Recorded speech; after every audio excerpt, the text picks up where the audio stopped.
A ver. Mm, Ok. Mm, un momentito, por favor. Muchísimas gracias, estimado Giuseppe.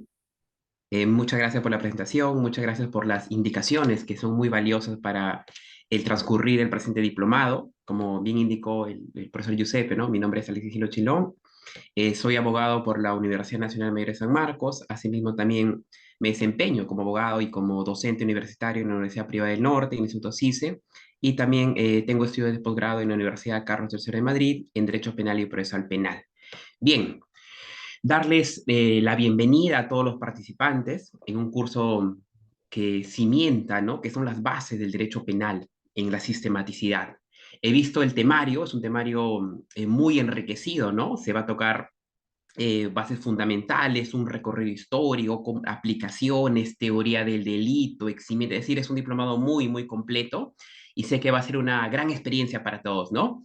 Desde ya pueden hacer sus preguntas, ¿no? Alguna intervención, algún aporte en cualquier momento, ¿no? Levantando la opción de la manito, o también alguna contribución. De mi parte, encantadísimo que la sesión sea lo más dinámica, lo más fructífera posible. Bien, ahora, como he mencionado, el punto fuerte del presente diplomado es la parte de teoría del delito, ¿no? Para ello, se ha visto en la necesidad, ¿no? De abarcar temas como teorías de la pena, principios, bases fundamentales, algo que vamos a hacer un gran recorrido a partir del presente diplomado. Ahora bien, hay algo que considero que es fundamental en la comprensión, en la sistematicidad del derecho penal, en la parte general, en la parte sustantiva, que son las famosas teorías de la pena. Y cuando digo teorías de la pena, ¿y por qué uno, digamos, estudia derecho penal, no? Porque se pone en el escenario de que en este punto uno tiene que legitimar la pena.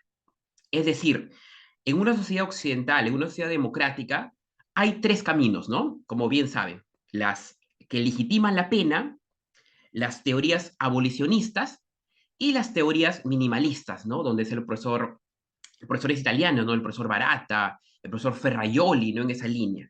En esta clase de hoy vamos a analizar las teorías de la pena, es decir, la legitimidad de la pena. Otro punto importante, cómo se fue formando el derecho penal, cómo se fue enervando determinadas teorías, cómo se fueron generando ciertos fines de la pena. Ahora bien, en el recorrido histórico que vamos a hacer de las bases fundamentales de la teoría de la pena, tenemos que entender también, y como decía Ortega y Gasset, ¿no? El hombre y sus circunstancias. Vamos a ver en cada episodio del derecho penal que determinada sociedad, en base a determinada ideología, probablemente religiosas, políticas, ha ido moldeando un sistema penal hasta la actualidad. Ahora, han pasado varios siglos de cada etapa del proceso penal, sin embargo, y es algo que al final vamos a demostrarlo, ¿no? Con la legislación y sobre todo con la jurisprudencia, fundamental en este campo, para un tema de litigio, que muchas teorías de diversos representantes de grandes sociedades, a pesar que han sido siglos atrás, el sistema peruano las sigue tomando. El sistema peruano toma elementos valiosos de las teorías para fundamentar un sistema penal. Asimismo, también grandes analistas, grandes doctrinarios, como por ejemplo el profesor Gunther Jacobs, el profesor Roxin, han tomado teorías de los retribucionistas que vamos a entender, ¿no? De la prevención general, prevención especial, y han formulado sistemas teóricos o sistemas penales que rigen en la actualidad. Entonces, la misión que creo yo de aprender derecho penal, también tenemos que ver la base, los fundamentos y sobre todo, ¿no? Entender por qué el sistema penal actualmente es como lo consideramos, ¿no? ¿Por qué decimos que es una teoría mixta de la unión, una teoría dialéctica? Es decir, la complejidad del sistema penal, y esa es una de las misiones también, es desentrañar y ver cómo ha sido el devenir en la historia penal, cómo se ha ido formando el derecho penal, y ojo, y así como se ha formado, cómo lo venimos aplicando. En la clase de hoy vamos a entender esos fundamentos, valga la redundancia, de manera precisa, de manera profusa, para poder tener una gran gama dinámica penal. No vamos a ver aspectos dogmáticos, aspectos doctrinarios, aspectos legislativos, aspectos jurisprudenciales, que considero que es muy, muy valioso, ¿no? Bien, entonces arrancamos. Voy a empezar compartiendo unas diapositivas para que sea de mayor comprensión el día de hoy. A ver, deme un minutito, por favor. ¿Me confirman si se puede visualizar las diapositivas, por favor?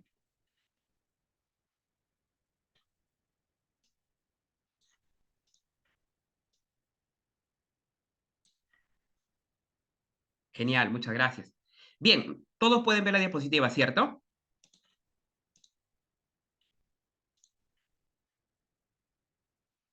Correcto, correcto. Ahora, bien, a ver, este es el tema a trabajar el día de hoy, ¿no? Un tema base, un tema primigenio, digo primigenio en el sentido de inicial en el temario, ¿no? Vamos a abarcar con ello, para posteriormente ir a una cuestión de principios, de mayor sistematicidad en teoría del delito, ¿no? A ver, vamos a ver el menú del día de hoy, ¿no? Lo que vamos a tocar. Vemos que son múltiples temas, ¿no? Pero la promesa está de que sí lo vamos a lograr abarcar todo lo que está aquí. Vamos a ver las teorías absolutas, donde ese término absoluto ya nos da a entender que es algo concreto, ¿no? Algo determinado. Vamos a ver la teoría expiacionista, la retribución moral, la retribución jurídica. Ojo, la retribución moral, por ejemplo, de Kant es algo que se sigue aplicando con la función de garantía, que es algo también que vamos a estudiar. Y el tema de la proporcionalidad. ¿Qué quiere decir esto? Por ejemplo, ¿no? Si una persona comete un mal, ¿no? Comete un delito, tiene que ser castigado de manera proporcional. No debe excederse la sociedad o el señor juez, ¿no? Respecto a las teorías relativas, que es algo que vamos a analizar en la parte sustantiva del derecho, vemos que es lo que más se aplica, ¿no? Es decir, nuestro Código Penal, que lo vamos a estudiar, nuestra Constitución, nuestra jurisprudencia, donde más abarca.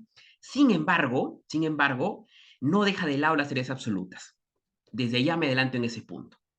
Ahora, vamos a ver también en este proceso de aprendizaje que estas teorías tienen grandes aportes, grandes avances, sin embargo, también tienen algunos puntos críticos, ¿no?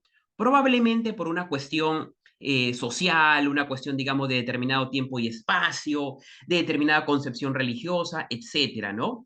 Ahora, cuando algo tiene, digamos, cosas virtuosas y cosas defectuosas, lo correcto no es desecharla, ¿no? Sino valorarla en su dimensión. ¿Qué han hecho los penalistas contemporáneos, ¿no? Creadores de nuevas teorías? Han tomado los elementos virtuosos de cada teoría, es decir, de las absolutas y de las relativas. Las han tomado, han extraído los puntos positivos, los puntos base, los puntos que van a enervar una mayor capacidad de justicia, una mayor capacidad de certeza para el proceso penal, y las han transformado en, en las teorías mixtas, ¿no? Ahora, esas teorías mixtas también contienen un elemento filosófico, un elemento analítico, pero es algo que vamos a desentrañar, ¿no? Asimismo, también, aterrizando en el presente diplomado, vamos a también analizar a profundidad qué es lo que dice nuestra legislación, ¿no? Es decir, a ver, nuestra constitución, nuestra ley de leyes, nuestra carta magna, ¿qué teorías toma? O en base a qué uno, por ejemplo, ¿no? Puede hacer una tutela de derechos, un habeas corpus, pero basándose en qué? ¿En qué elementos penales están? Asimismo, también nuestro código penal, vamos a ver el código penal en base a qué está estructurado, es decir, ¿por qué es importante, digamos, el diplomado que vamos a desarrollar, es decir, derecho penal parte general? Porque la parte general, digamos, tiene ese contenido sistemático, dogmático, que ha formado el código penal. Es decir, gracias a este estudio podemos determinar la formación del código penal. Asimismo, también vamos a analizar porque, ojo, hay que entender que nuestros códigos ya tienen un par de décadas, ¿no? De casi 3 décadas, ¿no? De haberse enervado, ¿no? Haberse legitimado en sociedad, ¿no? Ahora, en esas 3 décadas han pasado muchas cosas, ¿no? Se han desarrollado cambios, se han producido algún fenómeno social, la criminalidad ha cambiado, probablemente, ¿no? Un estudiante me comente, ¿no? Los delitos se han vuelto más complejos, etcétera, ¿no? Por ende, es muy valioso para delimitar un determinado tema, analizar la jurisprudencia, ¿no? Respecto a ese tema de las teorías, ¿qué dice la jurisprudencia? ¿Qué dice el Tribunal Constitucional? ¿Cómo va esa línea, ¿no? Para entender muy bien este tema de parte general. Correcto, entonces, a ver. Primer punto, a ver, esto es un resumen, ¿no? De lo que vamos a tocar. Acá vemos el esquema general, un mapa conceptual podría llamarse también, ¿no? También deseo indicar, ¿no? Que este esquema está, digamos, basado en, ¿no? en un libro de Bauman, ¿no? De Anton Bauman, se llama Teoría de la Advertencia, ¿no? Vamos a ver que el profesor delimita las teorías de la pena, es decir, la parte general, la parte base del derecho penal, parte general, en ello, en ello. Ahora, antes de seguir avanzando, me estaba olvidando de algo. A ver, a las personas, digamos, que les encanta, digamos, el tema de dogmática penal, vamos a tener a dos referentes que opinan sobre este tema que vamos a tocar el día de hoy. Por ejemplo, el profesor Basigalupo indica sobre este tema. Él dice, ¿no? Dice, toda teoría de la pena es una teoría de la función, dice el profesor Basigalupo, que debe cumplir el derecho penal. ¿Qué quiere decir esto? Que lo que vamos a estudiar es la función que cumple el derecho penal. Y aquí puede partirse dos preguntas, ¿no? ¿Por qué se pena? Es decir, ¿por qué se castiga? ¿Y para qué se pena? Es decir, ¿qué se desea obtener al Estado en su ius poniende imponer un castigo? ¿Qué busca conseguir? Vemos aquí que la primera pregunta de por qué se pena lo podemos responder como la función de la pena y para qué se pena probablemente, ¿no? Que sea el fin de la pena, el fin de la pena. Ahora, sobre este tema también, grandes tratadistas como el profesor Roxin indican, ¿no? Indican de que las teorías de la pena se basan, a ver, antes de ello, se precisan dos puntos, ¿no? Como había indicado. Las famosas teorías absolutas que vemos aquí, ¿qué opina el profesor Roxin sobre esas teorías, ¿no? Por ejemplo, el profesor Roxin en el 2017, en su obra, ¿no? Indica la majestad del derecho desprendido de objetivos. Repito, la majestad del derecho desprendido de objetivos. Interesante, ¿no? Dice que es una majestad del derecho esa teoría, pero desprendido de objetivo, es decir, no tiene finalidades, ¿no? No tiene objetivos, ¿no? No ve más allá.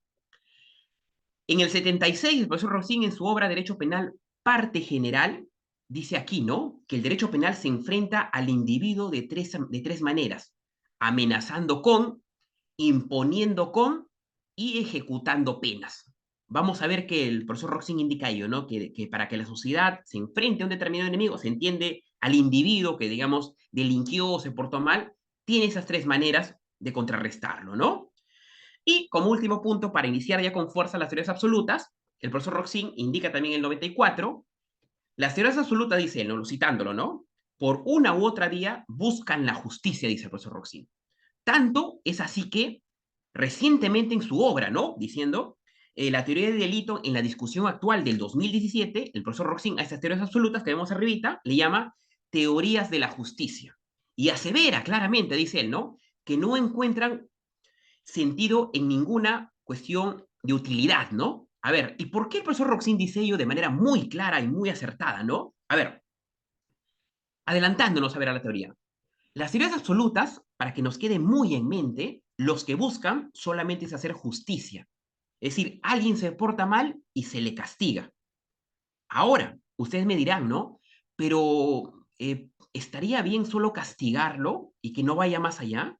Es una pregunta, ¿no? Porque en nuestro modelo actual vemos, ¿no? Que de las teorías RE, ¿no? Que si se castiga a la persona a estar purgando condena, por ejemplo, en la cárcel, se aplica, ¿no? La rehabilitación, la reinserción, la reeducación, la remuneración, etcétera, ¿no? Se busca que la persona sea reeducada en la cárcel y asimismo, al salir, vuelva a la utilidad, no vuelva a ser un ciudadano de bien. Pero esas teorías absolutas, donde está Hegel y el maestro Kant en Alemania, dicen que no, que solo basta que sea el castigo. Y esto, ojo, lo vamos a ver más adelante en la jurisprudencia, cómo lo toman en el Perú. Ahora, esas son las teorías absolutas, que solo buscan hacer justicia y que no vaya más allá. ¿Y por qué? Porque los representantes de esas teorías dicen, ¿no? Basta con el castigo porque se portó mal. Pero si es que se le quiere a esa persona que se portó mal y que ya se le castigó, el Estado quiere o intenta emplearla para dar un mensaje a la sociedad, intenta, digamos, moldearlo, manipular su privacidad, dice Kant, por ejemplo, que estaría siendo usado como un medio, como una cosa, que atentaría contra la dignidad, que es suficiente con castigarla ya. Entonces vamos viendo una delimitación acá, ¿no? En las teorías absolutas. Por eso se llama absoluto, ¿no? De que es algo determinado. En la parte de abajo, en la otra frontera, vemos que la cosa cambia ya. Ahí vemos las famosas teorías relativas, y me adelanto que son las teorías que más prevalecen en la actualidad, ¿no? Aquí las teorías relativas, ese término relativo, obviamente lo relativo, es decir, lo que tiene otras aristas, otra forma de ver, y lo que tiene, digamos, otras variantes, ¿no es cierto? Es diferente al absoluto, ¿no? Porque el absoluto se queda aquí y lo relativo tiene varianzas. A ver, en estas teorías relativas del derecho penal, vemos también dos ramificaciones.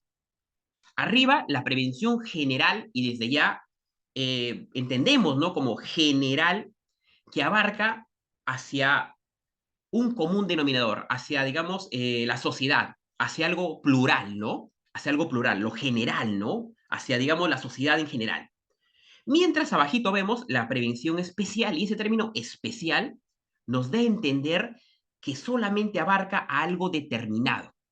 Porque, a ver, cuando ustedes empiezan a leer, ¿no? Dicen, no, a ver, teorías generales, y vemos acá una teoría especial, se entiende que solo va por algo estrictamente determinado. Ahora, Ahora, esto de acá también se ramifica o se subramifica, para ser más exacto, en el punto positivo y el punto negativo de cada uno. A ver, si va de manera, la prevención general va hacia la sociedad, va hacia, digamos, a la pluralidad, hacia el común de personas, se entiende que al sacar una ley, en la prevención general negativa busca atemorizar. Ejemplo, si se quiere imponer una cadena perpetua, ¿qué es lo que busca la sociedad o el Estado al imponer una cadena perpetua? Lo que busca es atemorizar a la sociedad, intimidar a la sociedad. ¿Para qué? Para que las personas que intenten portarse mal sean disuadidas, digan, hey, si voy a cometer determinado delito, me voy a una cadena perpetua, ¿no? Entonces, eso llega a la psiquis, influye y dice, no, no, hago un pare aquí.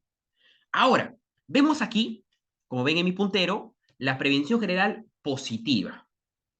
Esa palabra positiva, ¿no? Entonces, ¿qué quiere decir esto? Acá vemos la palabrita de fidelidad al derecho. Es decir, estas teorías en prevención general positiva, haciendo este pequeño resumen que lo vamos a ver a profundidad más adelante, pero quiero dar algunos tópicos para que quede claro las ideas. La prevención general positiva lo que busca es la fidelidad en el derecho, es decir, que al aplicarse los fines de la pena en este punto, que las personas confíen en sus instituciones, que tengan una certeza de que las instituciones van a hacer justicia, ¿no? Busca la fidelidad en el derecho, que confíen en el derecho.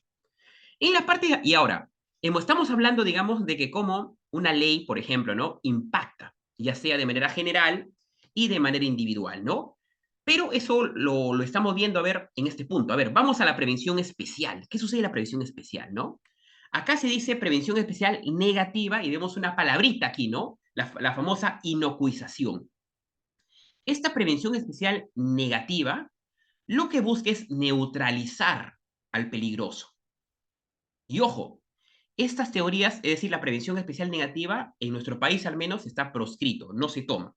Y en gran parte del mundo se ha estudiado esto, pero también se ha dejado de lado. Solo esta teoría.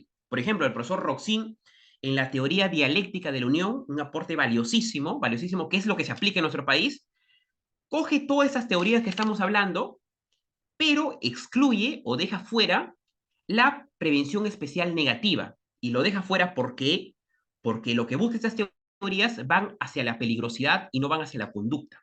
Es decir, en la prevención especial negativa se aplica el derecho penal de autor y no el derecho penal del acto, lo cual está totalmente proscrito en nuestro país, ¿no? En base a la ley y en base a la jurisprudencia.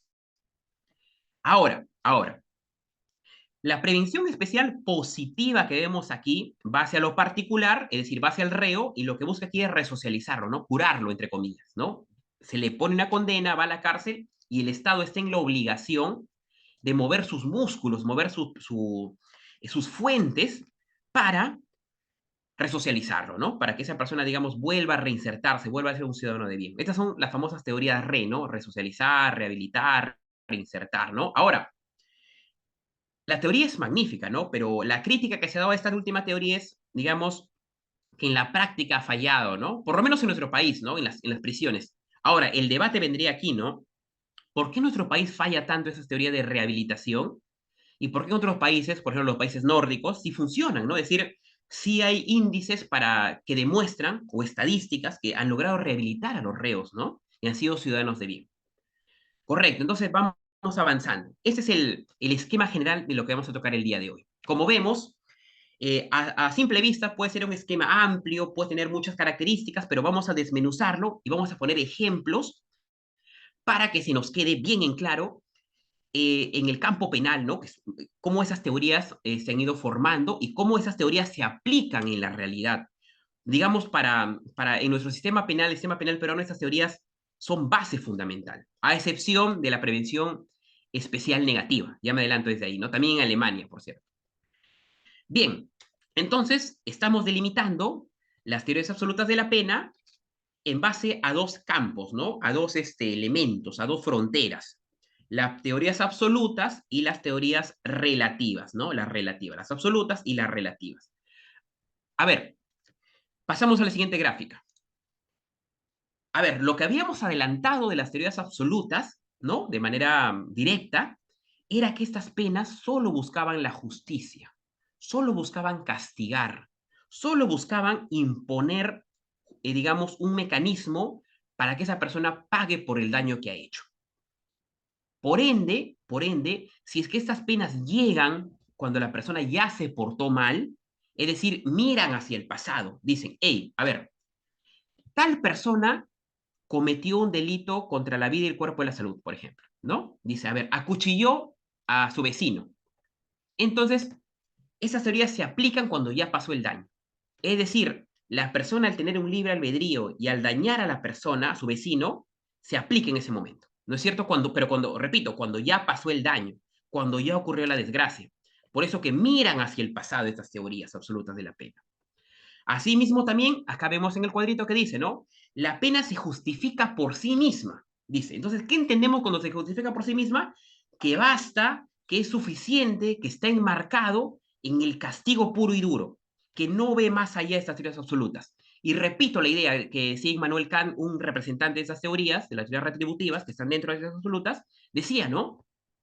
Si una persona se portaba mal, debía ser castigado, debía cumplir su condena. Ahora, eso era suficiente para Kant. Y no, no solo suficiente, sino era lo justo y lo correcto para Kant. Porque si el Estado interfería en su privacidad al tratar de reeducarlo, al tratar de rehabilitarlo, al tratar de reinsertarlo, al usarlo como un medio para, digamos que como un mal ejemplo para la sociedad, Kant decía no, porque es un ser humano.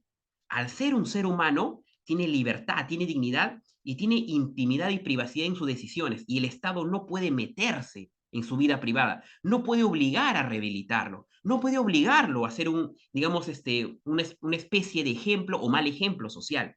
Por ende, el reo solo debe quedar ahí y debe cumplirse absolutamente la pena. Por eso se llama teorías absolutas, ¿no? Ahora, en el otro campo, es decir, en la otra frontera y dándose la contra, obviamente, vemos las teorías relativas. ¿No es cierto? Que ya nos habíamos adelantado en el gráfico. En el gráfico.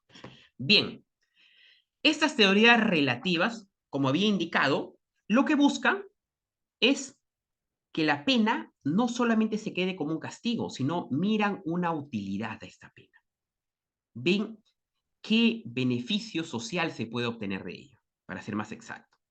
Por eso dice aquí, ¿no? La pena no es un fin en sí mismo, es decir, que no queda ahí al penarlo, sino tiene que haber una utilidad, dicen esas teorías. Por ejemplo, ¿no? Teorías para prevenir el delito, para rehabilitar al reo, es decir, interferir en la vida privada. Y por ende, chicos, estudiantes, disculpen, miran hacia el futuro esas teorías, es decir, se adelantan al mal que puede causar. ¿En qué sentido?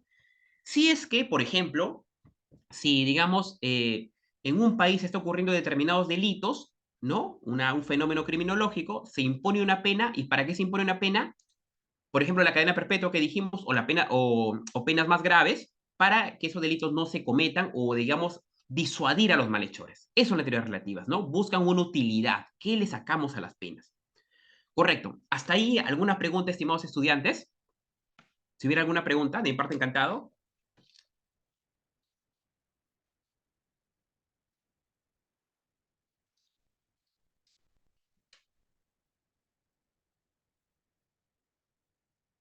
Bien, si no hay ninguna pregunta, continuamos, chicos. A ver.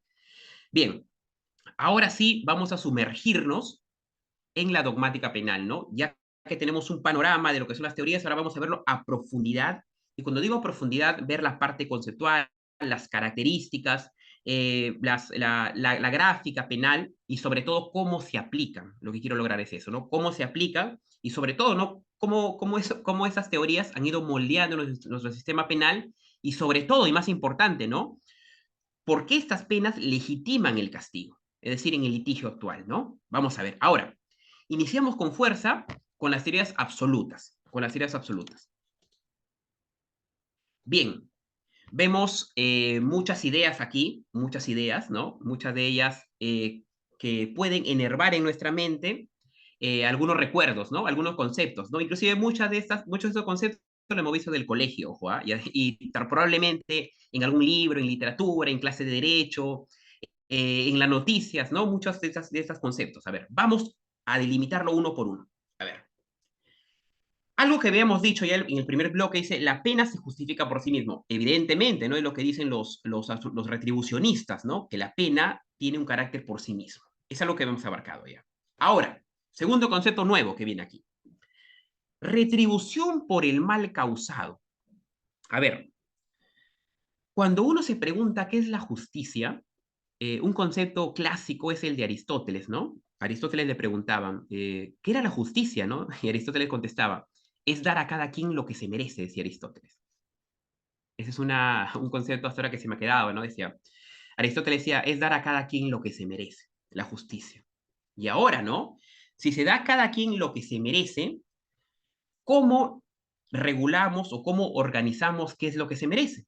¿No? Es decir, y otra idea más, ¿no? Esa palabra retribución, cuando hablamos de retribución, es decir, ¿qué nos viene a la mente cuando decimos retribución, ¿no? A ver, supongamos, ¿no? En un mundo, digamos, de intereses, ¿no? Sí. Una persona hace algo, ¿no? Digamos, ara la tierra porque quiere ser retribuida con un pago. Una persona se levanta a las 8 de la mañana, trabaja hasta las 5 de la tarde, porque quiere ser retribuido por su trabajo. Correcto. Ahora, esa persona que se levanta a 8 de la mañana y hay otra persona que se levanta a 5 de la mañana, probablemente la retribución varía, ¿no? Varía la retribución. O probablemente alguien que aporta más a la sociedad va a ser mejor retribuido, ¿no? A ver, una persona, por ejemplo, no es una persona que tiene mayor responsabilidad o mayor riesgo en su trabajo, puede ser retribuido con mayor cantidad de dinero, ¿no? Entonces vamos a la retribución. O por ejemplo, ¿no? Es una idea desde niños, ¿no? Desde niños de que una persona hace una tarea para ser retribuido con un premio, ¿no? Puede pasar también. Ahora, ¿cómo aplicamos este concepto de retribución en el campo penal, no? Y aquí, ojo, aquí digamos un gran representante valiosísimo y que la jurisprudencia lo ha citado y que esta idea se mantiene hasta ahora en nuestro Código Penal, en nuestra jurisprudencia, en nuestra Constitución, es la idea de retribución, ¿no? De Immanuel Kant. ¿Qué quiere decir ello? A ver, aquí dice, retribución por el mal causado. A ver, una persona se porta mal y para los retribucionistas, es decir, para esta corriente de aquí que vemos, esta disciplina del derecho penal, dice, ¿no? Si una persona se porta mal, es decir, genera un conflicto, genera un fenómeno en la sociedad, esa persona tiene que pagar. ¿Para qué? Para que exista justicia y para que la persona que se ha visto afectada vea que el derecho existe y que la sociedad también vea que, no es, que al castigarlo hay un mecanismo que defiende la vida de los buenos. Porque entendiendo esta idea, ¿por qué existe el castigo? A ver, ¿por qué existe el castigo? De hecho, muchos doctrinarios dicen lo siguiente, ¿no? Muchos dicen que es un mal necesario, es uno. Otros dicen, digamos, que es un medio de control social. Un medio de control social. Es decir, si no hubiera leyes, si no hubiera el derecho penal, fuera un mundo, digamos, eh, caótico. ¿Por qué? Porque desde las primeras sociedades que se formaron en la historia, ¿no? Ya era un acuerdo, una armonía, ¿no? Había, digamos, un líder, ¿no? Había una forma de convivencia, pero ¿qué sucedía con la persona que atentaba contra la vida de los otros, ¿no? O contra, digamos, hacía algo incorrecto. Y si no había un castigo, se degeneraba la sociedad, se degeneraba la comunidad. Entonces, es muy necesario un castigo. Para Kant, por ejemplo, dice aquí. Ahora, dice, retribución por el mal causado. Es decir, si una persona se porta mal, debe ser castigado. Pero ojo, ¿en qué sentido, no? ¿En qué sentido? Acá dice que se legitima. Vamos al tercer bloque. A ver, esto es algo que nos viene a la mente, ¿no? Porque es algo, digamos, que lo hemos escuchado desde niños, ¿no? La famosa ley del talión, ¿no? El ojo por ojo, diente por diente. ¿Qué nos quiere decir esto, no? A ver, haciendo un poco de historia. Si una persona, por ejemplo, quemaba tu casa, la forma de hacer justicia bajo esta ley del talión era que también la persona afectada queme la casa del sujeto activo. Si una persona asesinaba a su hijo, digamos, aplicaba justicia con el hijo del sujeto activo. Es decir, polémico, parte de la historia, pero, digamos, los retribucionistas en este campo, ¿cómo toman la idea? No, no lo toman así al pie de la letra, como fue la ley del talión, sino le dan un sentido sistemático, que dicen lo siguiente, ¿no? Que la ley del talión, en el aporte que tiene esto, es la proporcionalidad. ¿Qué quiere decir esto? Pero no aplicado como la ley del talión, sino en base a una función de garantía. ¿En qué sentido? A ver, si una persona quema 3 casas, tiene que ser condenado por quemar esas 3 casas, una determinada pena. Si una persona quema 12 casas, la pena se incrementa, es decir, es de manera proporcional. Ojo, va subiendo, es decir, a más daño al bien jurídico o a la importancia del bien jurídico, por ejemplo, ¿no? No es lo mismo robar un celular que quitarle la vida a alguien, ¿no? Es decir, la escala de los bienes jurídicos, ¿no? Entonces es proporcional, va de acuerdo al bien jurídico, va de acuerdo al daño, para que nos quede esa idea clara ahí. Entonces, eso es la famosa ley de talión, pero sistematizada a la teoría retribucionista. Ahora, es cuarto bloque. Es algo que ya hemos visto. Bueno, dicen, miran hacia el pasado, ¿no? Miran hacia el pasado. Es decir, ¿por qué? Porque, como dijimos, ¿no? Estas teorías se aplican cuando el daño ya está causado. ¿No es cierto? Y ahora dirán, ¿no? Ahora se preguntarán, ¿no? Pero ¿por qué miran hacia el mal causado y por qué no sería mejor prever eso? No, dicen ellos, los retribucionistas. ¿Por qué? Porque en su plano filosófico, en su plano penal, dicen que no, porque se estaría utilizando a la persona, se estaría utilizando a la vida de la persona. Y no, estas teorías solamente se aplican cuando la persona, en base a su libre albedrío, decidió portarse mal. Es decir, tiene toda la libertad para vivir, para hacer sus cosas, pero respetando a la comunidad, respetando las leyes. Y cuando las quebranta, recién se aplica ahí la retribución bajo este enfoque. Ahora, aquí vemos que hay una bifurcación. Retribución versus o diferente a expiación. A ver, esa palabrita expiación es un término más religioso, ¿no? Expiar las, a ver, decían por ahí, ¿no? Expiar las culpas, expiar los pecados, ¿no? Ahora, por eso se diferencia, pero vamos a verlo con mayor profundidad en la siguiente lámina que viene aquí, ¿no? Pero antes de ello, los últimos bloques.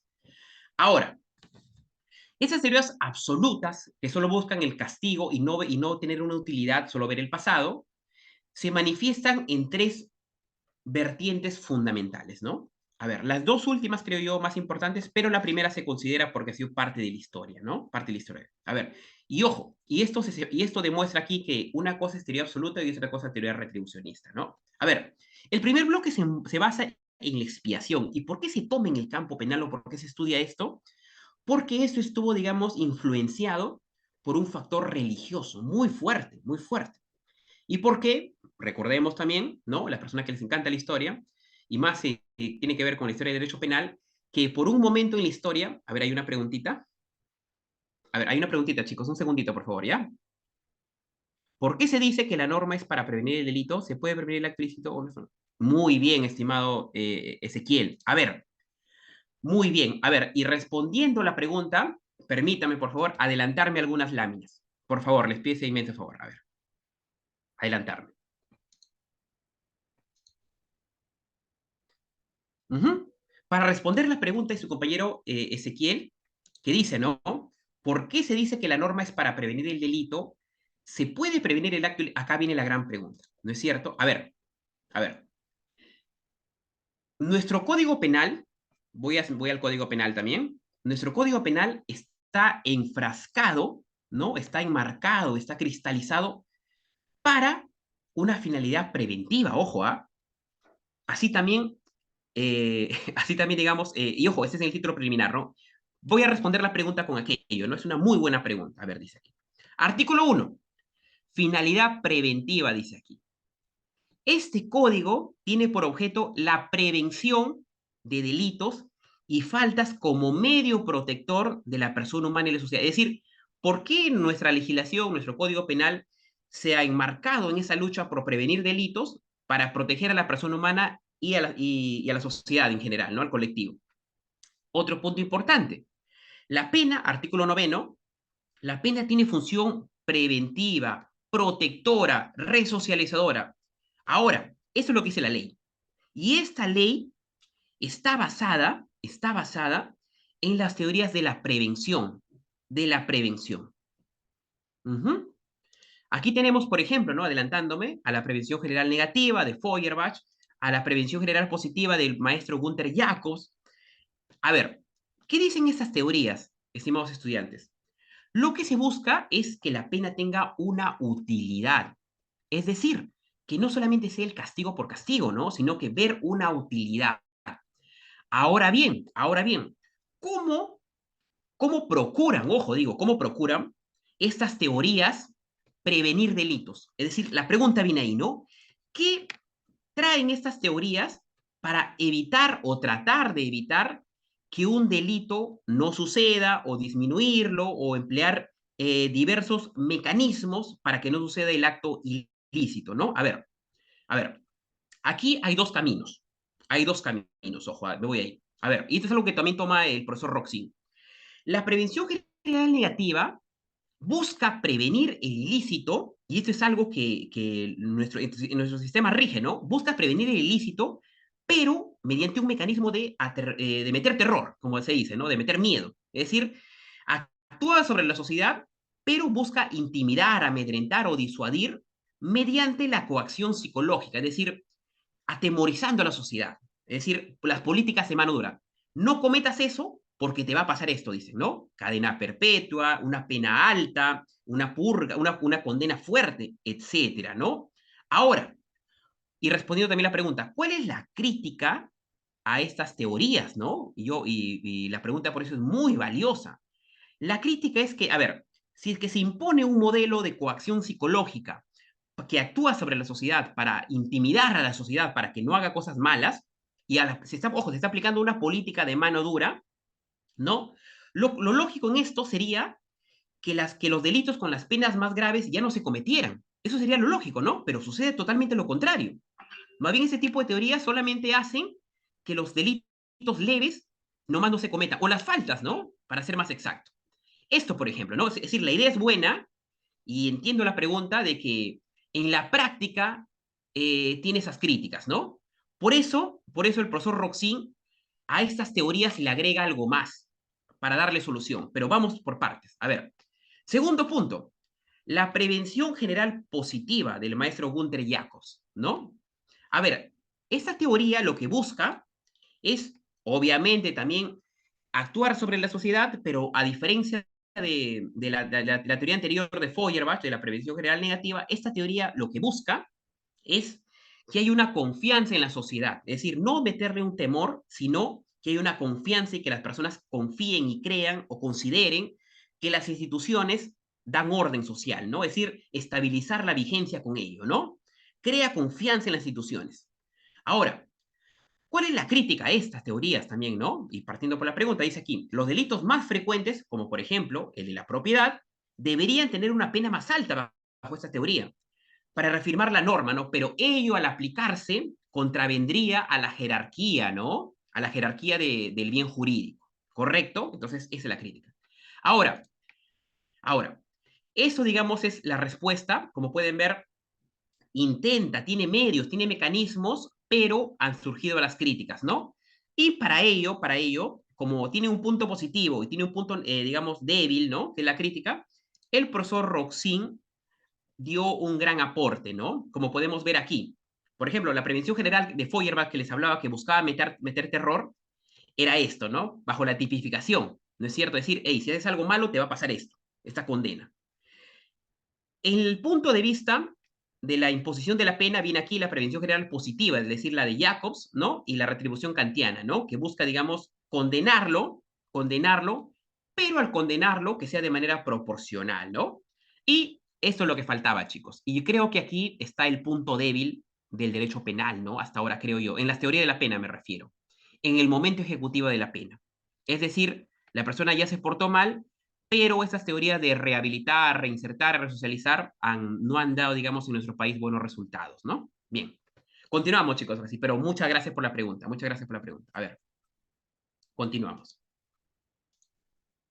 Bien, nos habíamos quedado en el tema de la expiación, de la expiación. A ver, esta expiación busca también un castigo, ¿no es cierto? Enervar un castigo en el malhechor o en la persona que supuestamente que se portó mal, pero, como, a ver, como me he adelantado, están viendo de que en las teorías que he mencionado, el Estado interviene, el Estado está presente, el Estado castiga, etcétera, o sea, bajo un mecanismo legal, ¿no?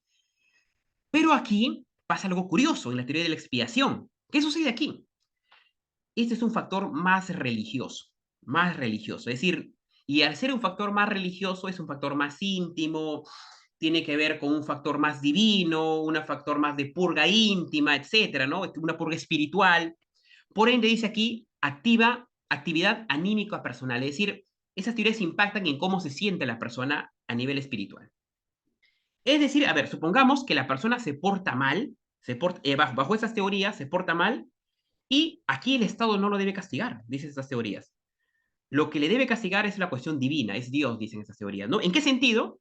De que el arrepentimiento va a ser un factor fundamental, es decir, arrepentirse, aquí hay una reminiscencia, ¿no? Que busque un perdón divino para que sea, digamos, esa pena sea cumplida mediante un mandato divino. Entonces, vemos que es una cuestión más subjetiva, más religiosa, ¿no? Que es algo que, digamos, pero, repito, es algo que se ha dado en gran parte de la historia. Y ojo, otro punto importante. No sé si han visto esas películas donde las personas se flagelaban en la espalda y mientras más dolor se daban, Dios le perdonaba más, ¿no? Había esa teoría, ¿no? Esa teoría. A ver, sobre esto la doctrina, ¿qué ha dicho? A ver, dice aquí.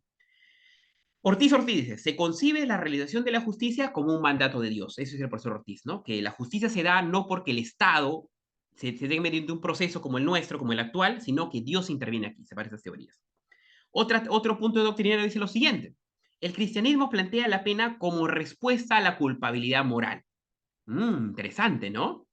El cristianismo plantea la pena como una respuesta de la culpabilidad moral, ¿no? Entonces, vemos que acá es una cuestión más íntima, más subjetiva, ¿no? Tiene que ver con el arrepentimiento, con el perdón de Dios, pero es algo, valgan verdades, que no puede ser medido, que es intrínsecamente subjetivo, ¿no? Que no puede tener un elemento de estudio científico, ¿no? Como son las ciencias penales.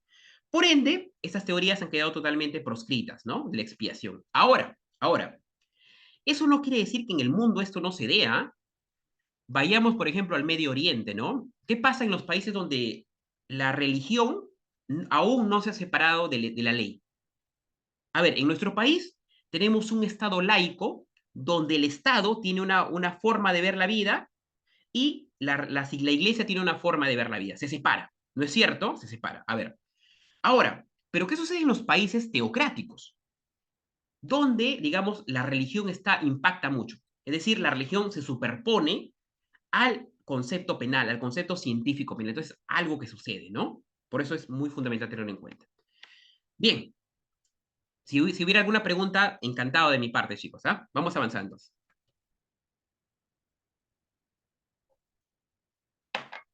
A ver, ahora vamos a la retribución moral. Acá vamos viendo ya. A ver, ¿hay otra pregunta?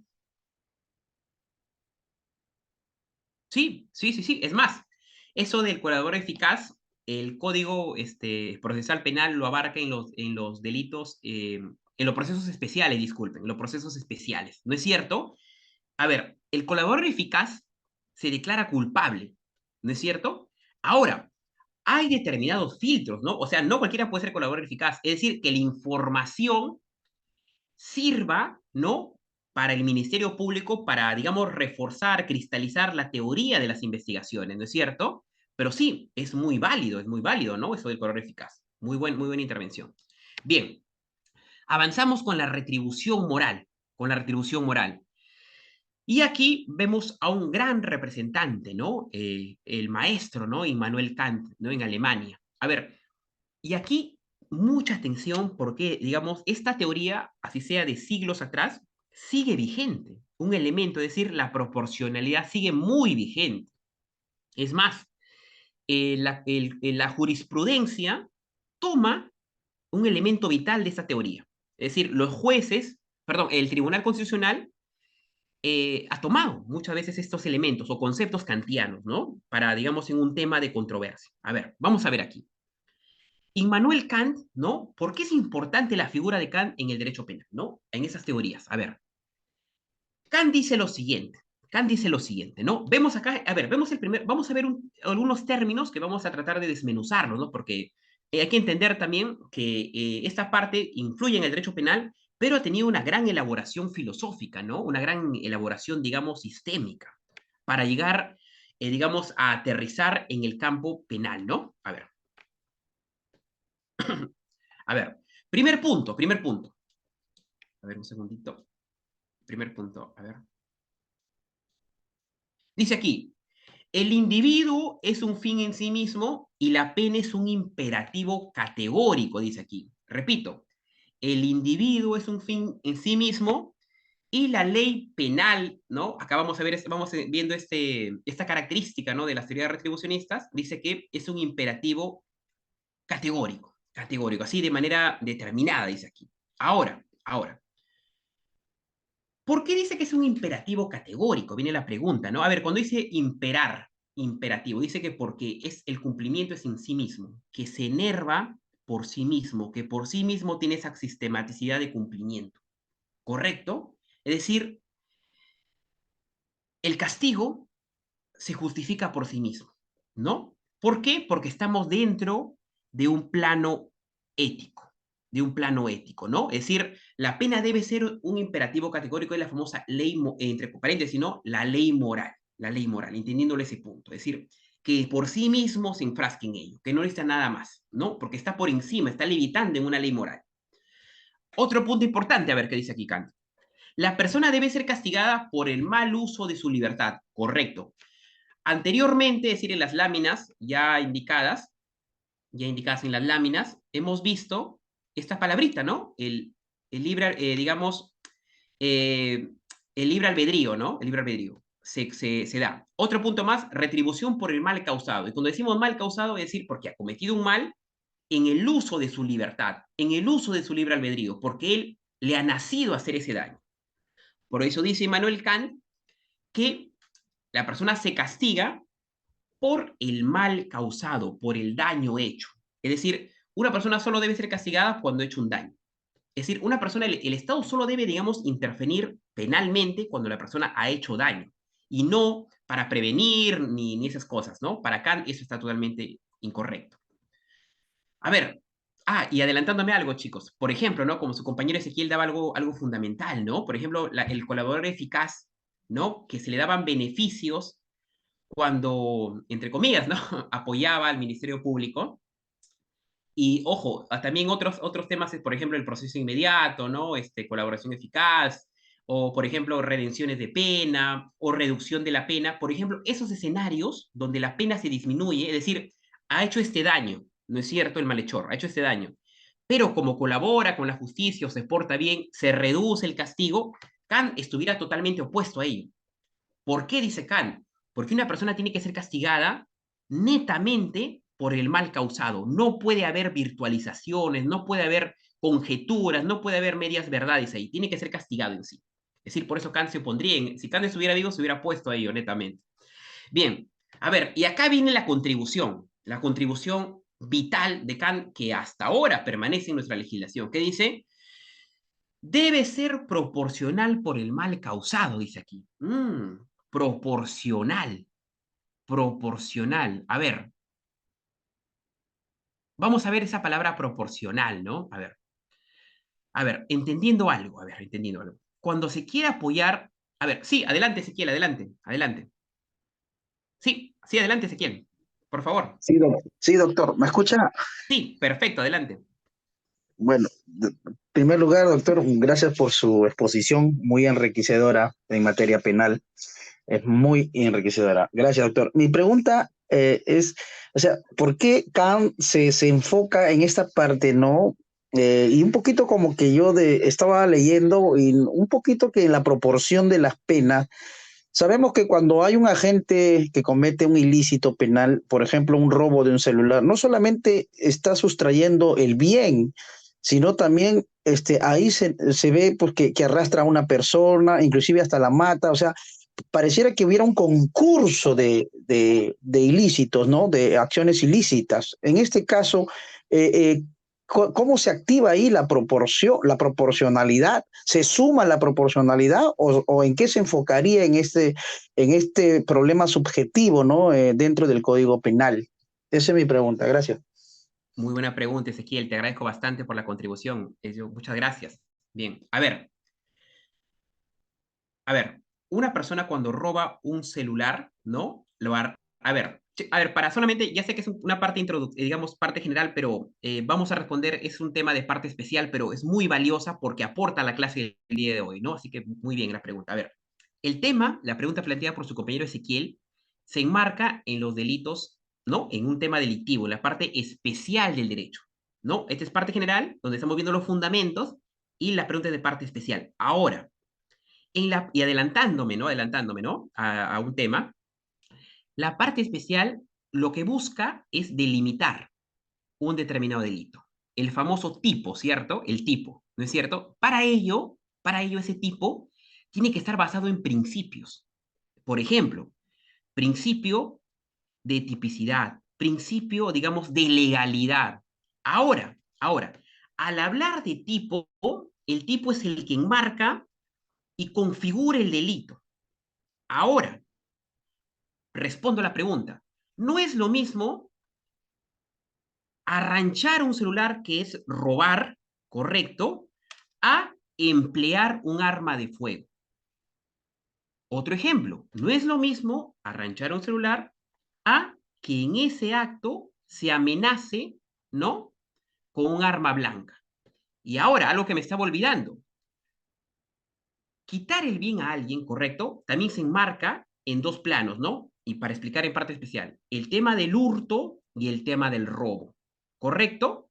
En el tema del robo, como bien ha explicado su compañero Ezequiel, hay violencia de por medio. Violencia de por medio. Vemos, a ver, creo que en la crisis, digamos, de seguridad que vivimos en nuestro país nos ha llevado a ver esos escenarios, ¿no? Como una persona la arranchan, ¿no? Muchas veces de manera violenta, ¿no? En cambio, el hurto es una cuestión cuando se sustrae el bien, pero de manera como subterfugios, ¿no? En el sentido de manera, sin emplear la violencia. Por ejemplo, ¿no? Un universitario que pone su celular en su bolsillo y viene el malhechor y lo extrae de una manera tan sigilosa que no se da cuenta, ¿no? Vemos, no ha habido violencia, no ha habido coacción, no ha habido amenaza, ¿no? En cambio, en el robo ha habido ello. Ahora, en el plano de la parte especial, están los famosos agravantes, ¿no es cierto? Los famosos agravantes en el robo. Ahora, esos agravantes, ¿no es cierto? Tienen una cuantificación, una cuantificación. Es más, hay una jurisprudencia que indica, ¿no? Hablando de las armas, ¿no? Como para, ¿no? De que así el arma de fuego sea de juguete, pero haya sido empleado y haya causado un impacto de atemorización a la víctima, la pena es igual. Así sea un arma de mentira, pero el impacto es igual que un arma de verdad, por eso se castiga. Ahora, en el plano de la parte especial y usando esta teoría de la proporcionalidad, se delimita, ¿no? Por los famosos agravantes o por las condiciones que elevan ello. Correcto. Entonces, ahora, la pregunta viene aquí, ¿no? Estamos poniéndonos de la posición de la defensa a la sociedad. Ahora, vamos a ponernos en una posición científica de derecho penal. ¿Qué sucede cuando se captura ese malhechor, ¿no? Se le procesa y ahí viene la gran pregunta, ¿no? Hey, él robó el celular, pero se pregunta, ¿en qué condiciones? ¿Hay agravantes? Y allí es donde entra la función de garantía, la función de proporcionalidad. Es decir, el juez tiene que sentenciar al malhechor en base a la configuración del hecho delictivo. No es lo mismo, como repito, que se la arranche, como dijo bien su compañero Ezequiel, a quien en ese robo esa persona, por ejemplo, le haya fracturado la pierna. Tiene que elevarse la proporcionalidad, o se emplea un arma de fuego, o se haya dado mediante otro mecanismo de mayor miedo, o mediante gritos, etcétera. No tiene que evaluarse ello. Ojo, ya sé que la indignación es fuerte, pero para eso es el tipo, ¿no? Que ya está delimitado en el código. Ahora, En base a ello, tiene que ser la proporcionalidad, es decir, que el malhechor también tiene cierta, digamos, predisposición para que se respeten ciertos mecanismos de justicia, ¿no? Dar cada quien a lo que se merece. Eso fundamentalmente. Entonces, esa es la famosa función de garantía. Que el juez no se extralimite empleando mecanismos que no han sucedido en la realidad. Así, digamos, sea por el aplauso público, ¿no? Porque cuando se da ello, cuando se da una mala aplicación, una aplicación errónea de la ley, cuando no se da el debido proceso, vemos que ese tema que se lleva más adelante puede ser caído, ¿no? Con una casación, etcétera. Entonces, vamos viendo por ahí. Bien, continuamos. Y muy buena pregunta, muy buena pregunta. Y chicos, es un tema enriquecedor de derecho penal parte especial, ¿no? Parte especial. A ver, pero vamos viendo, chicos, cómo la parte general impacta en la parte especial. Es decir, para, digamos, saber o tener un panorama del derecho penal, ¿no es cierto? Las bases, las matrices que debemos tener es el derecho penal en parte general. Es decir, teorías de la pena, principios, teoría del delito, que es algo que también vamos a ver en el diplomado, que es el que considero que teoría del delito es el plato fuerte del derecho penal. Es decir, una persona para armar una teoría del caso, para litigar, tiene que tener una construcción dogmática y jurisprudencial sobre teoría del delito. Es algo que vamos a ver, es algo que está dividido en varias clases porque es un tema muy amplio, ¿no? Y es de mucha atención también.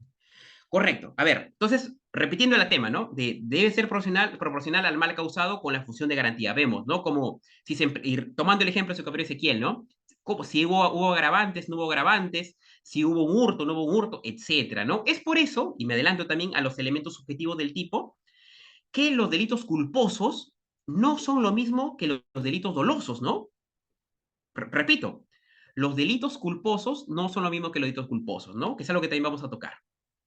A ver, toma también, y es algo que ya hemos explicado, la ley del talión, ¿no? El ojo por ojo, diente por diente, ¿no? Pero repito, no lo toma al pie de la letra, no es que, digamos, alguien se le va, digamos, le vacíe el ojo a una persona y también te van a vaciar el ojo, no, no es así, sino lo estudia en un medio sistemático de proporcionalidad. Por ejemplo, ¿no? Por ejemplo, si una persona golpea a alguien, le deja un hematoma, recibe un castigo. Pero, ¿qué sucede si es que al golpearlo lo deja en estado de coma? Viene ahí la pregunta, ¿no? ¿Cómo se aplica la proporcionalidad ahí? Entonces vemos la gradualidad ahí. ¿No es cierto? El castigo se eleva. Ahora, Kant no dice que el Estado le debe quitar un ojo, le debe quitar un diente, ¿no? Sino que el Estado tiene que incrementar su poder punitivo en base al delito y a la gravedad, ¿no? Y sobre todo a la cantidad, como digo, también la cuantificación que se analiza acá, ¿no? Ahora, todo ello está en la famosa obra Metafísica de las costumbres de Kant, una obra filosófica, pero como podemos ver, tiene un aporte valiosísimo a la función de garantía, ¿no? En el proceso, ¿no? El tema de proporcionalidad, también de culpabilidad. Bien, ahora, aquí digamos, hay un ejemplo, no, de hecho, digamos, es algo muy tocado, ¿no? En la dogmática, es la famosa, la comunidad de la isla de Kant, ¿no? Es algo, un ejemplo para estudiarlo, ¿no? Para estudiarlo, interesantísimo, interesantísimo. A ver, ¿qué es la comunidad de la isla de Kant? A ver, vamos a usar la imaginación. Vamos a usar la imaginación. En una determinada isla viven un grupo de personas. Esas personas, digamos, acuerdan un medio de convivencia, crean sus reglas, crean sus leyes, ¿no? Viven en armonía. Hasta que un buen día, un grupo de personas se empieza a portar mal, comete delitos, ¿no? Comete delitos, ¿no? Probablemente roba, delitos contra la vida, el cuerpo y la salud, etcétera, ¿no? Entonces, como cometen delitos, la sociedad, mediante un acuerdo, como ya tiene leyes vigentes, los encierra en la cárcel. Están pagando sus culpas, están purgando una condena, ¿no es cierto? Ahora, hasta que un buen día, esas personas libres, ¿no? La persona que se portan bien, dicen, no, ya nos cansamos de vivir en comunidad, ya nos cansamos de vivir en la isla, ¿sabes qué? Por mutuo acuerdo, por decisión unánime, vamos a disolver la isla, vamos a disolver la sociedad y nos vamos a ir de la isla, ¿no es cierto? Y acá viene una pregunta. A ver, si disuelven la sociedad, es decir, disuelven todo medio de relación social, es decir, ya, digamos, cada uno ve por su propia cuenta, ya no viven en comunidad, ya no viven en reglas sociales. La pregunta viene aquí, ¿sería válido que las cárceles también se disuelvan? ¿O sería válido que ya esas personas que están purgando condena sean libres cuando se ha disuelto la sociedad? A ver, Kant dice lo siguiente, Y acá viene, digamos, el concepto kantiano, ¿no? De retribución. Dice, no, Kant, eso no se puede hacer. Si las personas se quieren ir de la isla, antes deben esperar que esas personas terminen de pagar su condena. Eso dice Kant. ¿Y por qué? Porque si esas personas se van o salen de la cárcel antes de purgar su condena, la retribución no se ha cumplido.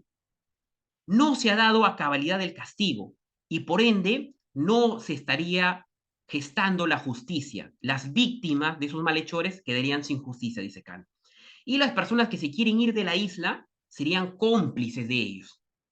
Eso plantea Kant. Por eso decíamos, ¿no? Que en los temas de colaboración eficaz, proceso inmediato, redención de la pena, vemos que Kant no estaría de acuerdo ahí, porque diría, ¿no? Que es una forma de soslayar la responsabilidad, que es una forma de reducir la condena, diría Kant, ¿no? Que en la práctica es eso, ¿no? Kant diría no, porque esas personas han hecho este daño y no es correcto que bajo otro mecanismo de estrategia reduzcan ese daño para Kant. Esa es la famosa comunidad de la isla de Kant. A ver, vamos avanzando. Es hasta ahora Kant ahí, ¿no? Aporte valioso, proporcionalidad de función de garantía, que lo vamos a ver en la jurisprudencia cómo lo utiliza. Retribución jurídica. A ver, dentro del retribucionismo aparece Hegel, otro genio, otro maestro en este campo, ¿no? Hegel acá, a diferencia de Kant, que planteaba un plano ético, ¿no es cierto? Un plano ético, ¿no? De la cuestión moral con el imperativo categórico. Hegel aquí plantea un medio racional, el estado racional de Hegel.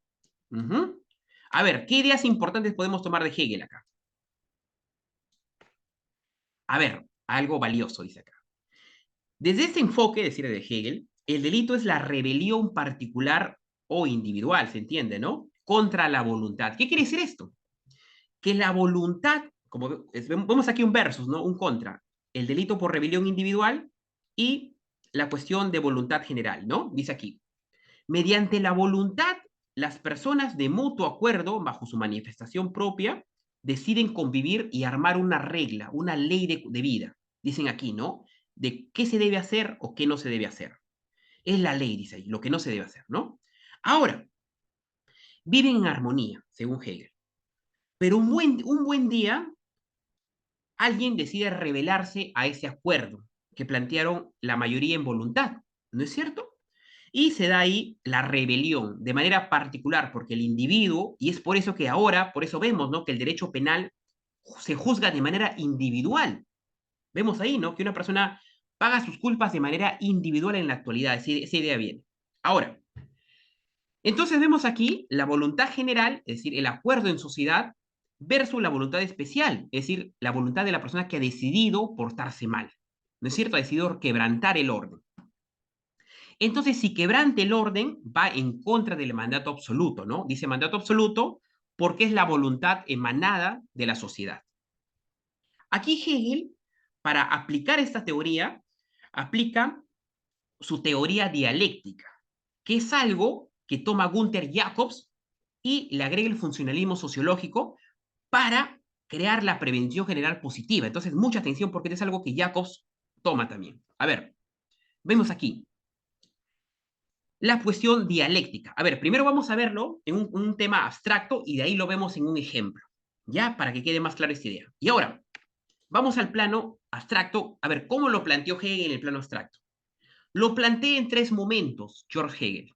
A ver, nosotros dijimos, ¿no? Que la sociedad aquí, bajo mutuo acuerdo, bajo voluntad absoluta, decide unirse y formar una ley, ¿no es cierto? Para que pueda haber convivencia, un marco jurídico, un marco normativo, ¿no? Para que haya convivencia correcta, una armonía social. Cuando se crea la norma, es decir, emana de la voluntad de la sociedad, Hegel dice que eso se llama tesis. La tesis, que es lo que está suspendido en el aire y que ayuda, que es la ley, a que la gente vive en armonía. Hasta ahora todo va de manera correcta, va de maravilla la vida. Sin embargo, un buen día, alguien decide cometer un delito. Es decir, esa persona que comete el delito niega el orden jurídico, es decir, niega esta norma, niega esta voluntad, se revela, se quiere portar mal. Por ende, si está negando la norma, está negando la tesis. Y por eso se llama antítesis, se llama, porque niega la tesis, niega la norma. Vemos aquí, y Hegel también lo dice, que acá ya se generó un conflicto, se generó, digamos, un fenómeno ya. El problema se generó, según esta teoría dialéctica de Hegel en el derecho penal. Ahora, como hay un problema, como hay un caos, tiene que haber una solución. Y Hegel dice, para solucionar a ese rebelde que ha decidido portarse mal bajo de voluntad propia, se tiene que aplicar algo, un dispositivo, que es la famosa pena. Y Hegel le llama la síntesis. ¿Y por qué? Porque si el delito negaba la tesis y era la antítesis, lo que niega el delito es la negación de la negación.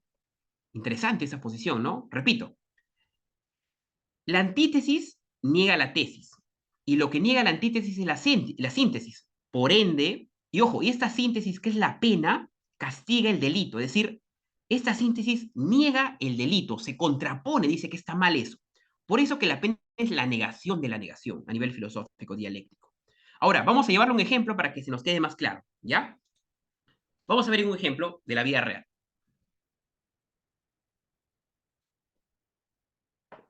A ver, tesis.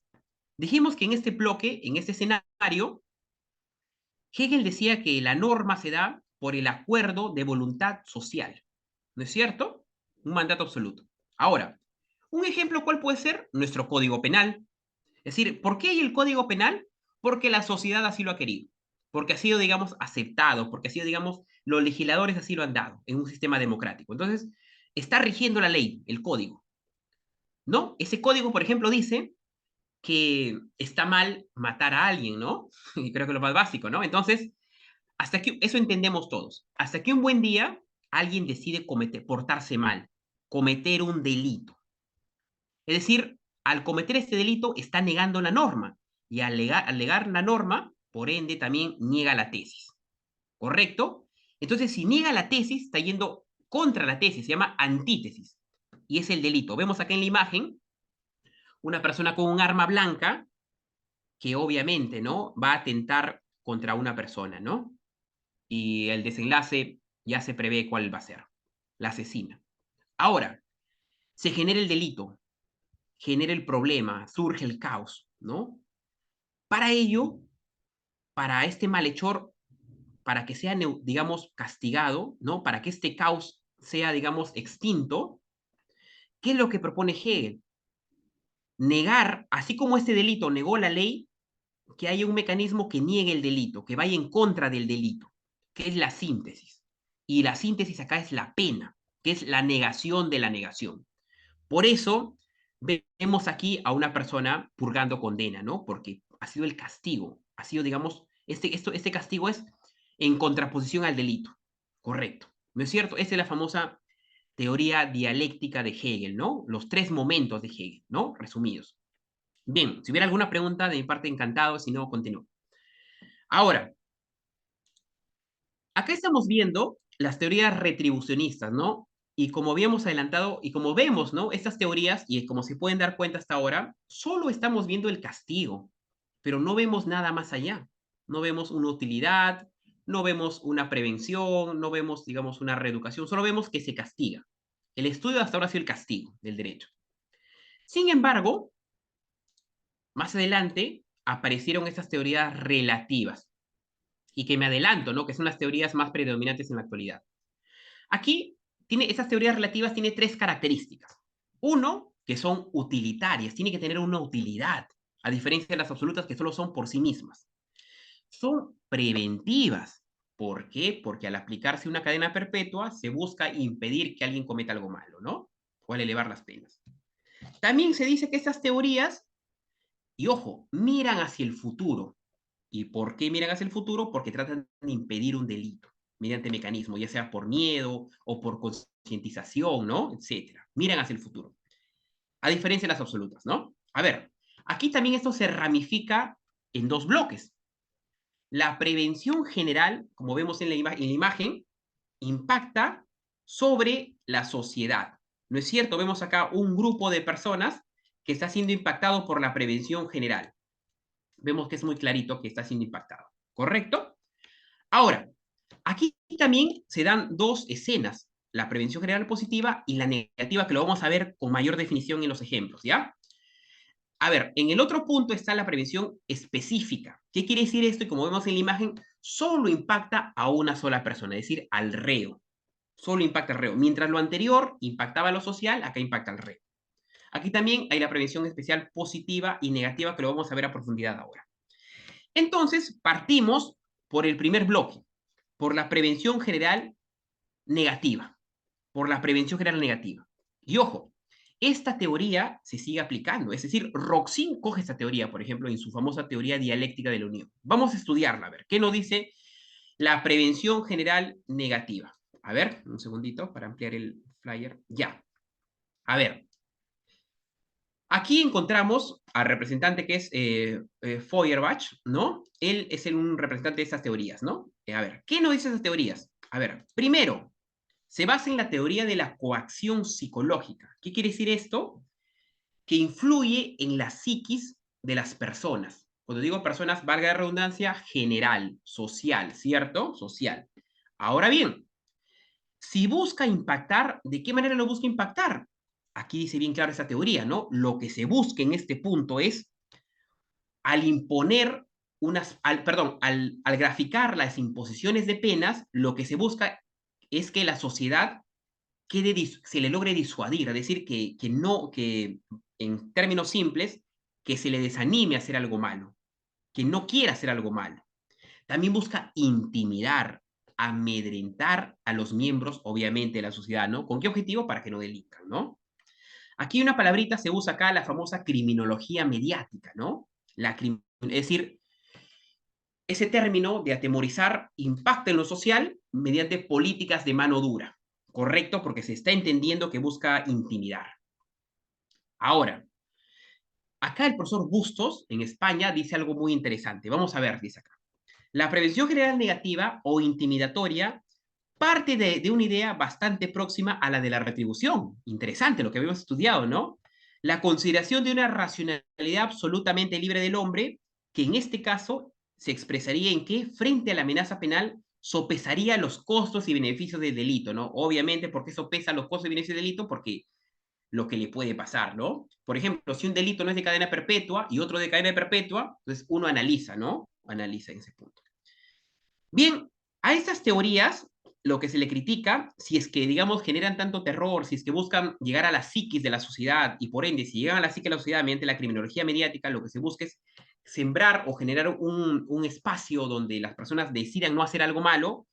Lo correcto sería que con esto las penas más graves no se cometan, ¿no? Pero, oh, curioso, pasa todo lo contrario. Esa es la crítica que se le hace a estas penas, ¿no?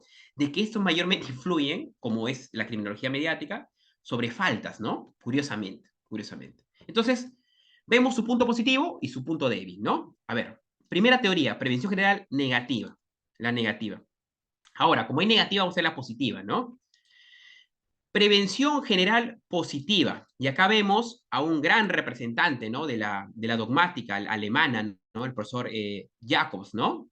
Aquí, y deseo antes de ello, porque es algo que toma el profesor Jacobs, ¿no?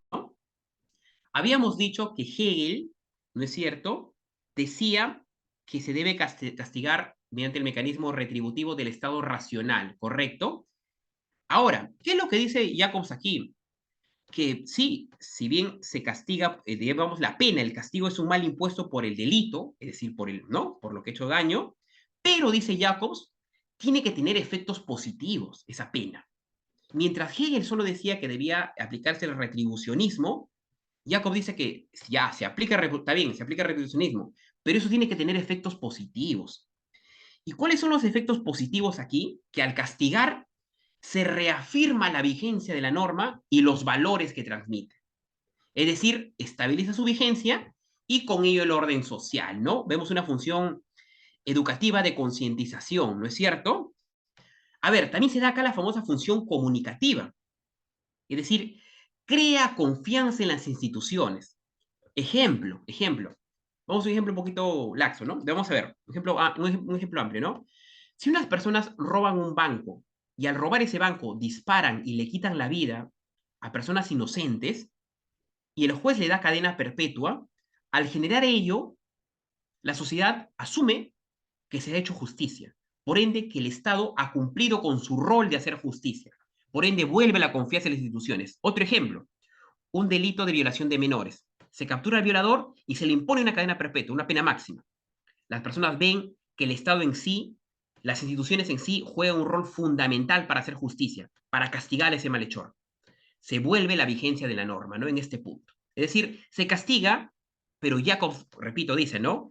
Mediante el funcionalismo sociológico, esa pena tiene que tener efectos positivos, ¿no? Como lo que le hemos mencionado. Correcto. Bien, bien. Esa es la parte de la prevención general. Ahora nos vamos a la prevención especial negativa. Y me adelanto, chicos. De todas las teorías que estamos estudiando, se aplican, es decir, la prevención general, la especial, la única que no se aplica en nuestro país, y tampoco, también la dogmática lo dejó de lado, ¿no? Es la prevención especial negativa. Y vamos a verlo por qué ha quedado, digamos, de lado. Es decir, está, digamos, neutralizada esta teoría. Bien. Aquí vemos tres representantes, ¿no? Los famosos profesores Ferri, Lombroso, Garófalo, ¿no? Grandes representantes del positivismo criminológico. Ahora, aquí, ¿qué es lo que sucede con esta teoría? Algo muy interesante. Y recordando, ¿no? Recordando, en nuestro país y en la gran parte del mundo, lo que rige es el famoso derecho penal de acto, perdón, el derecho penal de acto, y no el derecho penal de autor. Es decir, a una persona se le condena, se le juzga por el daño causado mediante la acción y no por ser quien es. ¿Correcto? En cambio, estas teorías hacen una vuelta de tuerca y aquí es a lo contrario. En estas teorías de la prevención especial negativa, estos van por el derecho penal de autor y no por el derecho penal del acto. Es decir, estas teorías se enfocan más en la peligrosidad del delincuente. Es decir, en una época de la historia también a una persona se les condenaba por su morfología, por su fenotipo, ¿no? Por la forma de su cuerpo. Hay una teoría que explica ello, ¿no? Que es obviamente totalmente proscrito, porque es algo acientífico, antiético también ello, ¿no? Entonces, como digamos, se basa en la peligrosidad, estas teorías lo que buscan es inocuizar, neutralizar al supuesto peligroso, es decir, quitarlo de la faz. Prueba de ello es la pena de muerte, por ejemplo, ¿no? Se elimina a la persona porque se considera que no debe estar en sociedad. Lo cual lleva a pensar que al inocuizar al peligroso, dice aquí, la pena no, obviamente no tiene un límite.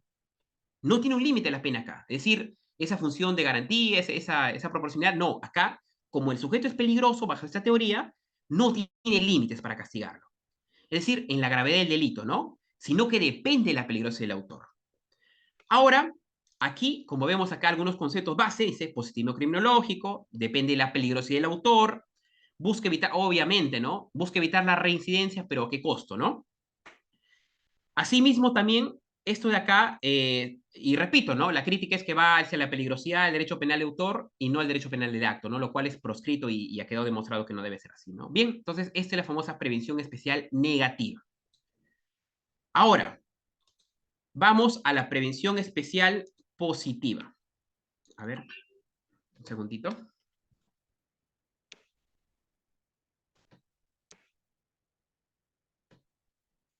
A ver, correcto. Ahora sí se ve la diapositiva. Bien, aquí aparece un gran representante, ¿no? De Alemania, ¿no? El doctor von Litz, ¿no? Un gran sabio. A ver, él en el programa de Marburgo indica lo siguiente, ¿no? Y vamos a ver que esta teoría y los términos que emplea esta teoría es lo que más se aplica, ojo. Y vamos a ver digamos, ya le hemos visto el código por la buena pregunta que hizo su compañero, pero también vamos a refrescar nuevamente en el código, sobre todo en la Constitución, ojo, ¿eh? Vamos a ver que esta teoría aparece bastante, ¿no? Se llama la prevención especial positiva. Aquí también busca evitar la reincidencia, pero no neutralizando al supuesto peligroso, ¿no? Sino empleando mecanismos que impacten positivamente sobre el reo. ¿No es cierto? Es decir, un pensamiento orientado a fines. Uno, punto importante. Acá el doctor von Litz le asigna a la pena una función reeducadora. ¿Y por qué dice reeducadora? Porque si se portó mal, va a la cárcel ¿para qué? Para reeducarse, para rehabilitarse, ¿no es cierto? Busca ello, que la cárcel tiene ese fin, ¿no? De rehabilitar, de reeducar. Ahora, Las críticas son de que depende, ¿no? ¿Qué cárcel cumple, qué cárcel no cumple, ¿no? Y uno cuando ve estadísticas ve que no vamos con buen pie, ¿no? A diferencia de otros países, los países nórdicos, por ejemplo, ¿no? A ver, aquí, digamos, hay algo clave, que son las famosas teorías RE. ¿Qué son esas teorías? Reinsertar. Es decir, una persona al estar en la cárcel, lo que se busca que al cumplir su condena sea reinsertada, vuelva a la sociedad, sea un ciudadano de bien nuevamente, ¿no? Resocializarlo, lo que busca, ¿no? ¿Por qué? Porque se entiende que una persona que comete un crimen es una persona que ha enajenado, va a la cárcel, pero la cárcel a reeducarlo, a rehabilitarlo, lo busca resocializar, reintegrar, correcto. Reeducarlo, lo que ya hemos hablado, ¿no? Que, digamos, hay un mecanismo en la cárcel, ¿no? En base a programas, a campañas, para reeducarlo, ¿no? Repersonalizar, obviamente, ¿no? Que la persona tome una conciencia correcta, ¿no? Y remoralizarlo porque es un tema ético, ¿no? Ahora, todo ello, digamos, es muy positivo. Pero ¿cuál es la crítica que se ha dado aquí? Que muchas veces la pena es condicionante de nuevos delitos. Es decir, el factor de exclusión que le llaman. ¿Y por qué? A ver, vamos a analizarlo. Una persona entra, por ejemplo, cometiendo un robo de un celular a la cárcel, pero al encontrar en la prisión influencias o mecanismos para sobrevivir de delinquir, a veces sale peor, ¿no? Algunos autores le llaman que las cárceles son, las malas cárceles, escuelas de crimen, ¿no? Porque en muchas cárceles, está demostrado, se cometen nuevos delitos, ¿no? Secuestros, tráfico de drogas, etcétera. Ahora, la persona que entró por un delito, por ejemplo, un robo de celular, entra a la cárcel, muchas veces para sobrevivir tiene que unirse a un determinado grupo. Totalmente negativo, pero es tristemente la realidad, ¿no? Por ello, las cárceles tienen que, digamos, repotenciarse para evitar ello. Para que de verdad esa teoría de red de reeducar, rehabilitar, reinsertar, logren su finalidad, ¿no? Que es, digamos, curar al reo. Ahora, eso va aquí, eso va aquí. Entonces, esta teoría, digamos, tiene que analizarse para su correcto cumplimiento, creo yo, no solamente desde la dogmática, de las ciencias penales, ¿no? Que está muy bien elaborada hasta la jurisprudencia, sino que yo creo, aquí en esas teorías, que tiene que haber un plano sociológico, digamos que el Estado no le deje todo el derecho penal, sino que tiene que ver por un factor más educativo, de oportunidades para el reo, o sobre todo oportunidades, porque una persona cuando sale de la cárcel vemos que muchas veces es estigmatizado, ¿no? Es muy difícil conseguir trabajo con tales antecedentes. Entonces, vamos en esa línea, ¿no? Que el Estado tiene que tener una legislación para ello. Bien, como hemos visto hasta ahora, las teorías tienen grandes aportes, pero a la vez tienen grandes críticas, valgan verdades, ¿no? Grandes críticas. Por ende, la doctrina, ¿no? La dogmática, se vio en el escenario de tomar cosas positivas de cada tema, de cada teoría, y, digamos, tratar de juntarlas, ¿no? Tratar de juntarlas. Es decir, las famosas teorías mixtas o de la unión, lo que en nuestro país rige, para ser más exacto. A ver, es una unión entre las teorías absolutas y las teorías relativas, a excepción de la prevención especial negativa, repito, ¿no? A excepción de la prevención especial negativa. A ver, el maestro Villavicencio, en su obra Derecho Penal, parte general, ¿qué dice? A ver, las teorías mixtas reúnen en la pena las características que las teorías anteriores, es decir, las teorías que hemos estudiado, se consideran primordiales. Identifican a la pena como justa y útil. Correcto, cuando dice justa, se refiere a los retribucionistas, a Kant, ¿no? Y cuando dice útil, a las teorías relativas, que buscan, valga la redundancia, un fin, una utilidad a la pena. Asimismo dicen, consideran que la pena debe reprimir tomando en cuenta la culpabilidad y la proporcionalidad. Magnífico. ¿Por qué? Porque un tema de función de garantía, es decir, el castigo tiene que ser proporcional para que no se extralimite la sociedad de los jueces, ¿no? Con respecto al hecho delictivo, ¿no? Llega, y así el doctor Villavicencio lo define que se va a llegar a la justicia. Y ojo, punto importante también dice aquí, y a la vez prevenir la comisión de nuevos delitos, es decir, llegando a la utilidad, busca también prevenir. Es decir, vemos que toman elementos retribucionistas de la función de garantía y proporcionalidad, pero a la vez también toman las famosas prevenciones, ¿no? La prevención general. Y a excepción de la prevención especial negativa, también toman, ¿no? De que tiene que ver temas de resocialización. Ahora, el profesor Gunther, perdóneme, el profesor Klaus Roxin lo planteó de una manera brillante esto, ¿no? Es la famosa teoría dialéctica de la unión. Y también lo plantea en tres momentos, Esta teoría tiene un enfoque donde toma los elementos de las teorías retribucionistas y las teorías relativas, repito, a excepción, y acá lo preciso muy bien, se precisa acá muy bien, a excepción de la prevención especial negativa. El doctor Roxin dice que tiene que haber tres momentos, ¿no? El momento legislativo, el momento judicial y el momento ejecutivo de la pena. Para entenderlo mejor, vamos a verlo con un ejemplo. A ver, la teoría, y es la teoría que rige, ojo. Bien, acá están los tres momentos. Habíamos dicho el primer momento, el momento legislativo, el primer momento. A ver, aquí se da la famosa tipificación. Se escribe la ley. Se determina la ley. Bajo, obviamente, el principio de tipicidad y legalidad, ¿no? Dice que al hacer algo va a ser castigado una persona. Ejemplo, hay una, no sé si históricamente en Estados Unidos, ¿no? Un tiempo se prohibió el alcohol, Y como se prohibió el alcohol en Estados Unidos, el Estado, ¿no? El gobierno norteamericano empezaba, digamos, a castigar a las personas que digamos, vendían alcohol, ¿no? Ahora, digamos, puede sonar un poquito fuera de lo común, ¿no? Pero eso se dio en la historia. Es decir, se castigó a esas personas. Se tipifica ahí. Ahora, aquí el profesor Roxin nos dice, ¿no? Que aquí estamos en la prevención general negativa. ¿Y por qué estamos en la prevención general negativa? Porque al momento de sacar una ley, lo que se busca es que impacte en la sociedad y al impactar en la sociedad, busca atemorizar a las personas a que no hagan eso. Busca disuadir a las personas a que no hagan eso. ¿Por qué? Por ejemplo, cuando se dio la ley contra la, digamos, contra la venta de drogas, ¿no? Daños a la salud, ¿no?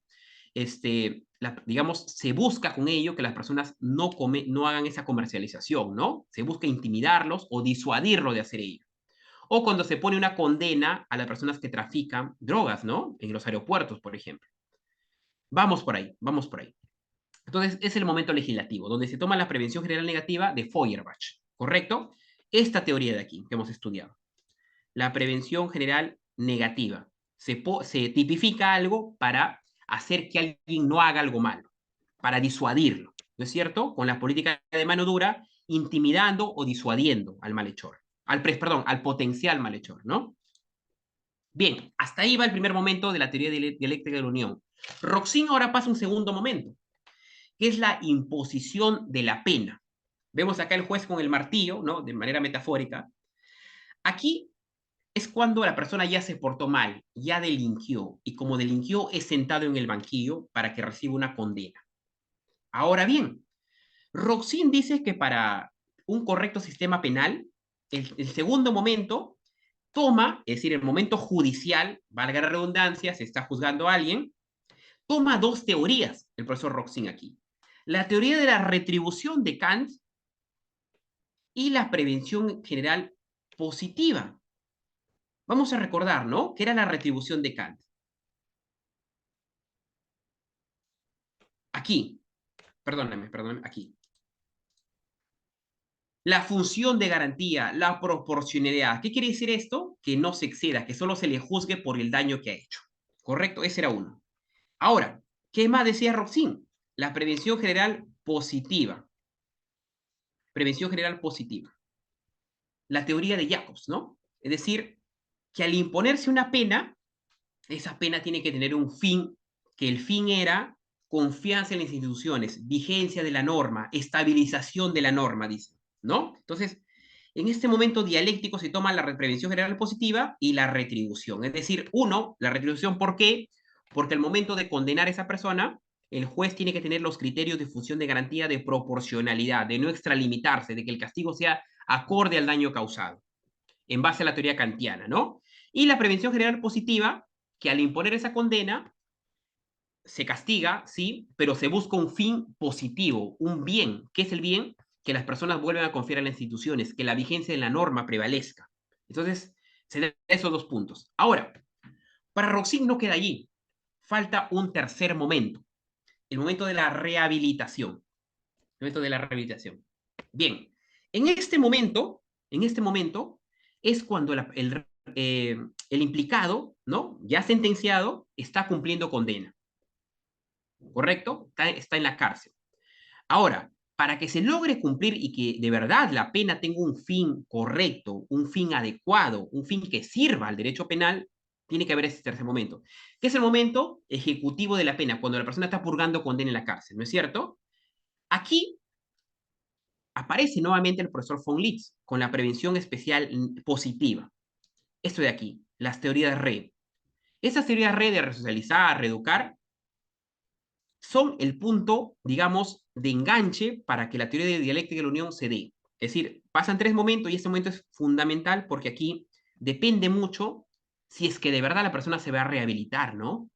Y aquí depende mucho de una cuestión del Estado, de una cuestión penitenciaria, ¿no? Del INPE, ¿no? De ver de verdad una política pública para que se pueda cumplir, ¿no? Porque de nada vale que se dé todo ello y aquí fracase, que es lo que pasa en nuestro país lamentablemente, ¿no?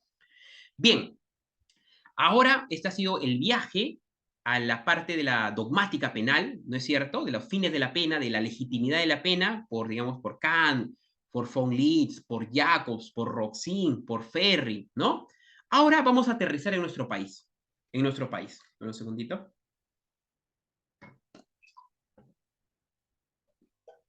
Si hay alguna pregunta, la pueden hacer, chicos. Encantada de mi parte. Bien. Vamos a aterrizar en nuestro país. Vamos primero a nuestra legislación, ¿no? Al Código Penal y a la Constitución. A ver, ¿qué nos dicen sobre esas teorías, sobre la dogmática penal? Constitución Política del Perú. Artículo 139. A ver, ¿qué nos dice? Vamos a estudiar. A ver. Son principios y derechos de la función jurisdiccional. A ver, el principio de que el régimen penitenciario tiene como objeto, es decir, tiene como finalidad, dice aquí, ¿ah? Tiene como objeto, es decir, ¿cuál es su fin? Según la Constitución, del régimen penitenciario, es decir, de las cárceles, ¿no? De las cárceles. ¿Cuál es su objeto? Dice aquí. Dice aquí, palabras clave que nos van a hacer recordar lo que hemos estudiado ya. Reeducar. ¿No es cierto? Que de verdad en la cárcel se dé los mecanismos para que esa persona pueda, ¿no? Sobrellevar ello, ¿no? Digamos, que haya un mecanismo, un sistema educativo que, para que de verdad se reeduque o la reflexión se dé correctamente, ¿no? Rehabilitarlo, es decir, que no esté, digamos, contenido con ese grado, ¿no? De la delictividad, rehabilitarlo, dice aquí. Y reincorporar al penado en la sociedad. Esto de acá, reeducar, rehabilitar y reincorporar, nos trae a la mente a ello, ¿no? A esto. Se toma la prevención especial positiva y va de manera eh, concomitante, ¿no? De manera concadenada, perdón, con de aquí, con la teoría de Roxin también, el tercer momento. La Constitución Política del Perú. Código Penal. Y ya lo habíamos mencionado, ¿no? Por la pregunta, pero a ver, vamos a repetir. Finalidad preventiva. Desde acá creo que yo ya se adelanta, ¿no? Dice preventiva. Vemos que estamos utilizando un término de las teorías relativas, ¿no? Dice aquí. Este código tiene por objeto la prevención de delitos y faltas. El Código Penal entonces busca prevenir, ¿no es cierto? Delitos y faltas. ¿Y para qué busca prevenir? Dice el Código Penal. Como un medio protector de la persona humana y la sociedad. Correcto. Porque se entiende de que si parece para nuestro código no se da ese mecanismo de prevención, va a haber un peligro y afectación a la persona humana, es decir, al ser individual, y a la sociedad, a la colectividad. Entonces vamos viendo que va por las teorías relativas, ¿no? Función de la pena y medida de seguridad. Noveno. La pena tiene función preventiva. Teorías relativas.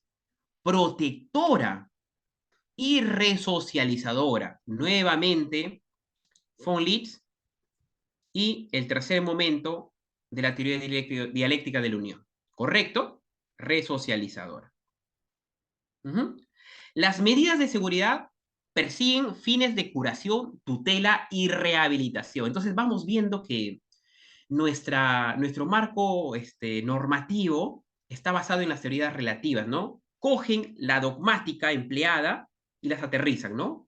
Ahora, hay que entender también que esto fue formulado hace varias décadas, ¿no?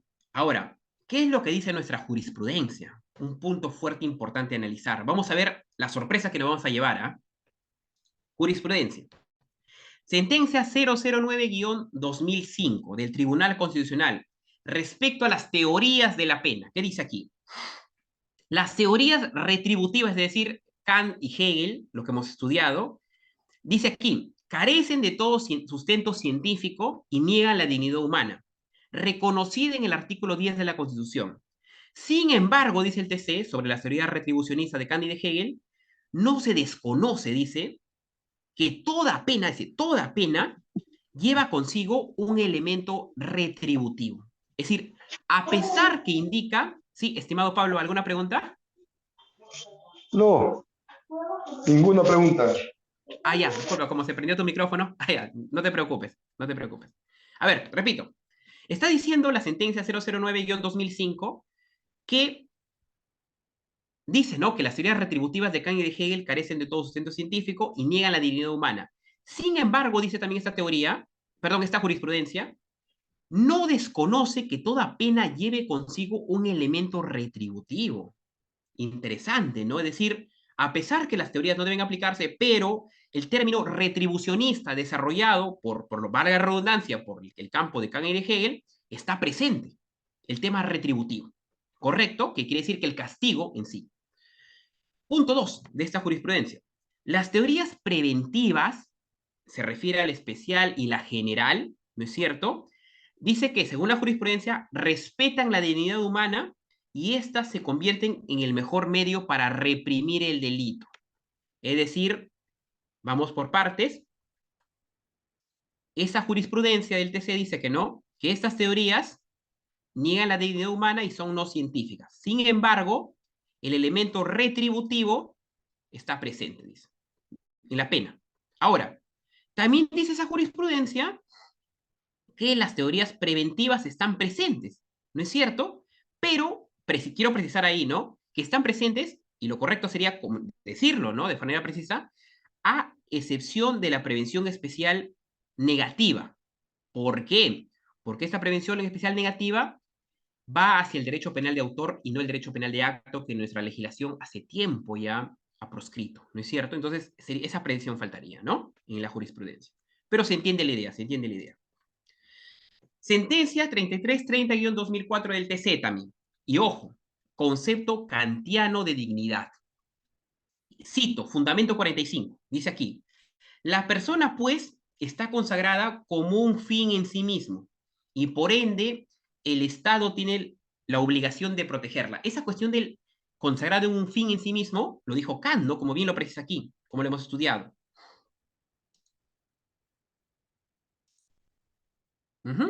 El individuo es un fin en sí mismo, decía Kant, ¿no?, en Obra Metafísica de las Costumbres. Entonces, dice la jurisprudencia, tomando el concepto kantiano, que la persona es un fin en sí misma, por ende, tiene dignidad, tiene condiciones, ¿no?, de humano, y por eso la sociedad o el Estado tiene que protegerlo.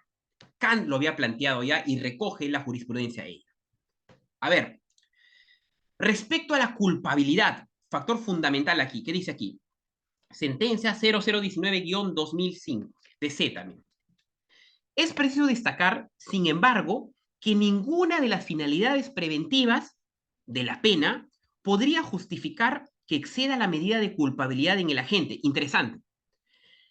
La línea jurisprudencial, como hemos podido analizar, va hacia las teorías preventivas, ¿correcto? Dice que es lo mejor, lo más adecuado a aplicar el TC. Sin embargo, dice, a pesar de que sea lo mejor, esto no justifica y esto no se prestaría a que se exceda con el imputado. Es decir, sí, está bien, aplica las teorías preventivas, pero, ojo, bajo parámetros, ¿no? No te extralimites. Dice aquí, la cual es determinada por el juez penal a la luz de... Ya, correcto, correcto. Entonces, acá vemos que si bien están las teorías de preventivas, pero el tema de función de garantía, de proporcionalidad y de culpabilidad está muy presente. ¿Para qué? Para que al aplicarse las teorías preventivas, estas no excedan o no se genere un abuso hacia el imputado, que hay un parámetro de delimitación. Correcto. Última jurisprudencia. A ver, fundamento 42, discúlpame, respecto a la prevención general Y recordando de la prevención general, eran los dos grandes representantes, ¿no? Feuerbach y Jacobs, ¿no? Uno decía en base a la intimidación, ¿no? La criminología mediática, ¿no? De al aplicar algo para meter terror. Y Jacobs decía, ¿no? Tomando como parte la tesis hegeliana de la teoría dialéctica, decía que, hey, está bien castigar, pero en base a su funcionalismo sociológico hay que buscarle un bien a la pena, que era, digamos, la estabilidad de la pena, que las personas confíen nuevamente en el Estado y en las instituciones, por ende, ¿no? A ver, vamos, ¿qué dice la jurisprudencia al respecto? Fundamento 42. Ninguna medida tendiente a la resocialización del imputado, prevención especial, ojo, podría anular el efecto preventivo general, sobre todo su vertiente positiva. Magnífico, repito. Ninguna medida tendiente a la resocialización, es decir, la prevención especial positiva de von Litz del imputado, podría anular el efecto preventivo general sobre su vertiente positiva. Correcto.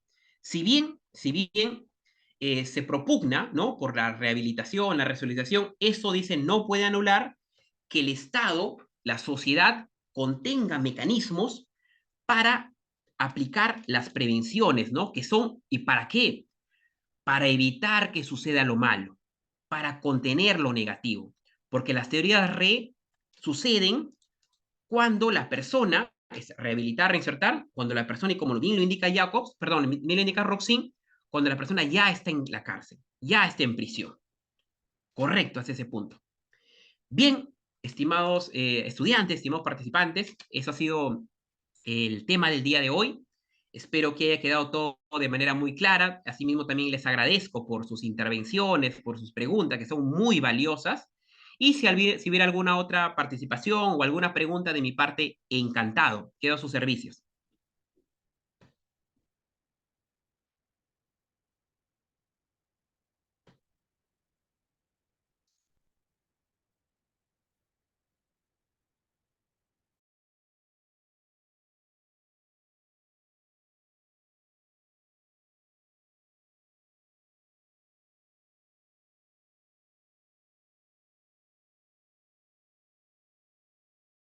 Veo, hay un mensajito, hay un minutito, hay un mensaje de Alejandro. Dice, gracias Alejandro, muy amable por tu comentario, te agradezco mucho.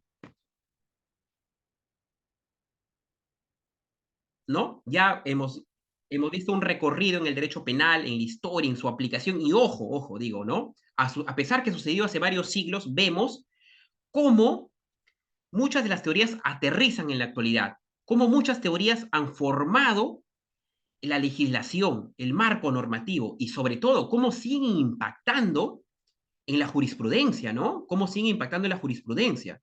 Es decir, Kant, Hegel, la teoría retribucionista, la prevención general, cómo impactan. Y sobre todo lo comento por qué. Porque esta es la base del derecho penal, los fines de la pena. Es decir, aquí estamos en un escenario de que la pena tiene una utilidad, tiene un fin, pero tiene una utilidad bajo determinadas condiciones, ojo, bajo determinadas condiciones.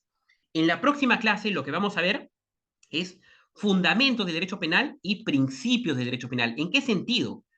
Porque para aplicar una determinada pena tiene que ser bajo determinados mecanismos, bajo determinados parámetros. Y esos son los principios, ¿no? Aquí nos hemos adelantado un poquito viendo el principio de legalidad, de culpabilidad y la función de garantía, pero ello en la próxima clase vamos a darle un detenimiento porque es el tema, el tópico a tocar de ello, ¿no? Vamos a formular toda una idea clara para entrar con fuerza en las próximas sesiones en teoría del delito, ¿no? Donde prácticamente es el corazón del derecho penal en la parte general, ¿no? Y ojo, y es el corazón también en la parte procesal para la formulación de la teoría del caso.